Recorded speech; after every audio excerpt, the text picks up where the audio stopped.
Have you ever seen this before? Maybe not this exact word, but where you've been teaching R-controlled vowels, and so all of a sudden you start to see R-controlled vowels pop up in places where they're not supposed to be. So this is supposed to be the word grab, but when my student was stretching the sounds to spell the word grab, they made it girab. And it kind of makes sense if you think about it, because when we're stretching the sounds in grab, we probably do go girab, and we had just done I-R-U-R-E-R, and so it makes sense as to why this mistake was made. So here's how I handled it and how some things that I'll continue to do to kind of reinforce it. So first of all, I reminded my student that every syllable revolves around a vowel sound, one vowel. So one vowel sound, one syllable. And now let's say the word grab. Grab. One chin drop, one vowel sound, and that vowel sound is ah, grab. So we don't need, this is, IR would be another vowel sound, would represent another vowel sound, and we don't want another vowel sound. We don't want to say girab, we want to say grab. So we don't need that either. And then I'm going to do some examples where the opposite is true, where I'm going to say the word, I'm going to listen for how many syllables, and that's going to help me determine if it's going to be Bossy R or not. Let's do the word first.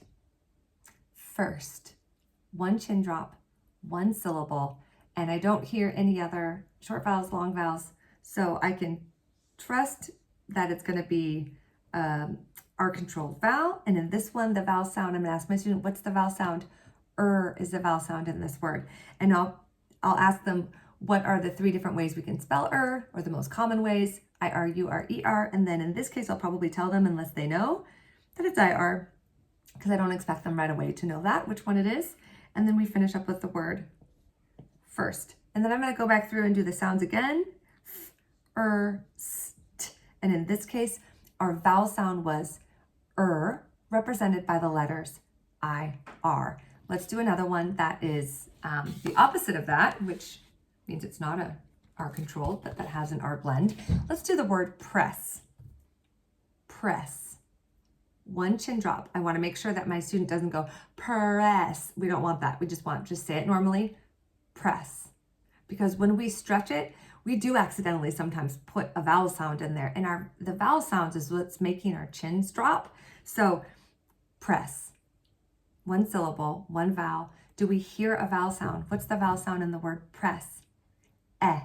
All right, so are we going to need an R-controlled vowel in this word? No. Let's go ahead and spell the word press. P, eh. And then that's going to be our floss rule with the double S because of that short vowel. Press. So now I'm going to underline again just to reinforce that the R is a consonant sound, separate from the vowel sound, eh. Those are the sounds in the word press. So I'm going to do some examples like that so that we can get in that habit of making sure we just say the word, not stretching it too much.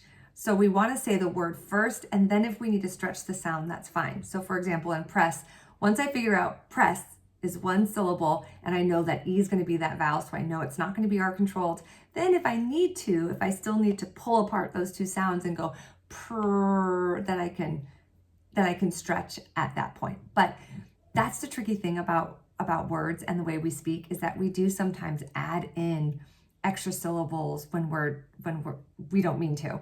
And so I want to point out that it's not per and then S like this, because we don't say, can you press that button? Can you press it? We say press. So again, it's the way that we pronounce it, and that could affect our spelling. So after this, I would also do some activities with decoding. I actually do that anyway, where I have R-controlled words, and then I'll also have some words that have an R blend. So they have to go back and forth between determining, is that going to be an R-controlled vowel sound, or is it going to be a short or a long vowel sound? And it all has to do with where the vowel is in the word in relation to that R. So I think that's a really good exercise also when you're working with those R control vowels. So I hope this was helpful.